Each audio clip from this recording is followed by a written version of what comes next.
Beredar sebuah video yang memperlihatkan seorang oknum polisi menodong warga dengan senjata. Video tersebut sempat viral di media sosial dan tersebar di berbagai platform. Pada awal video tampak seorang pria yang belakangan diketahui anggota kepolisian tiba-tiba berdiri di tengah jalan. Di tangan kanan oknum polisi tersebut menenteng senjata api laras panjang. Ia tampak mengadang seorang yang merekam dirinya. Oknum kemudian terus terlibat cekcok dengan si perekam. Kemudian datang pria berkaos putih untuk menenangkan oknum polisi tersebut. Diketahui polisi tersebut tercatat sebagai Kepolisian Air dan Udara atau Ditpolariut, Polda Maluku.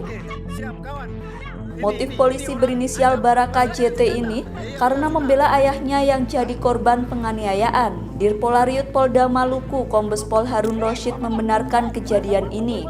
Ia menegaskan, meskipun masalah telah berakhir damai, namun pihaknya tetap akan memproses Baraka JT. Menurut Kombes Pol Harun, pihaknya akan memberikan tindakan tegas kepada Baraka JT. Baraka JT sudah ditahan selama 21 hari ke depan.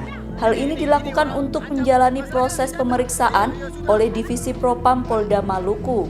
Kombes Pol Harun menegaskan, sanksi pemberhentian dengan tidak hormat atau PTDH dapat diterapkan. Sanksi diterapkan jika dalam kejadian tersebut senjata api yang dipegang ditembakkan.